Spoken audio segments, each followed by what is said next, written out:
Okay, so this is the last drill of our barbell warm-up. Remember, it's 2 rounds, so the first round, this ends with an overhead or a power snatch and an overhead squat, and the second round it ends with a full snatch or just a snatch where we go all the way down. Basically, this is a segment snatch, or in other words, pause snatch.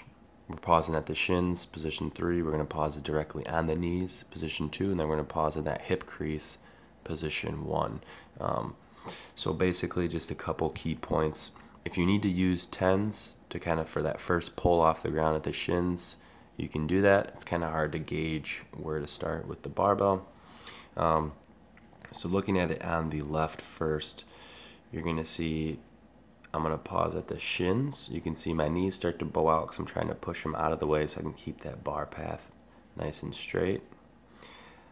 I'm going to pause at the knees here. My weight is still on my midfoot or my heels. And you can see this is carrying right over to the previous drills of our power snatches from position 2, our full snatches, and so on. Then I'm going to come back up to position 1 where it carries over to our drills prior to that.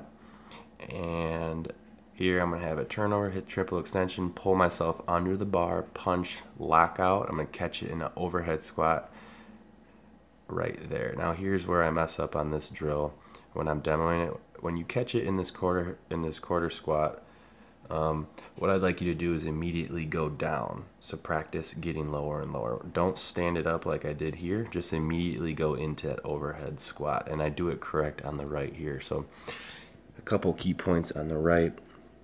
That back angle I have now, that back angle I have here where I start to pull, you can see this is my first pause of my shins. That back angle, I shouldn't have much change, so it should stay about that same when I get to my second position. So here I'm pausing, I get to my knees, my shins are vertical. My toes are coming off the ground a little bit. My shins are vertical because I'm pushing them back. So from here to here, I'm pushing my knees out and back. So that weight's on my midfoot or almost outside of my feet. Quickly, also, my feet are in a pulling position, not an overhead position or not a receiving position. So you can see my feet do come off the ground.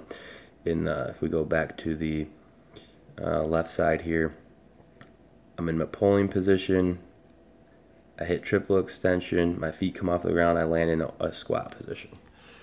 Back to the right, and this back angle, so here to there, now I'm pausing again.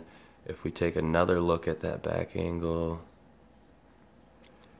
it's relatively close, a little bit different, but for the most part it's close. We're going to keep that as similar as possible. After we clear the knees, you can see my shoulders over the bar. After we clear the knees, now my back angle changes, and you can see I'm back to that position 1. That bar's in my hip crease, my shoulders are over the bar, and the bar is directly over my midfoot if we were looking to there. Now I'm going to hit triple extension. I'm going to start to pull. I shouldn't have that much of a lean back. I'm going to start to pull myself under the bar. I'm going to catch it here in this overhead squat. That bar is directly behind my head, just behind my ears, over my heels, my midfoot still. And you're going to see instead of standing up, I'm going to sink directly into my overhead squat. So I'll play that in regular motion here just to show you the difference of what I'm looking for.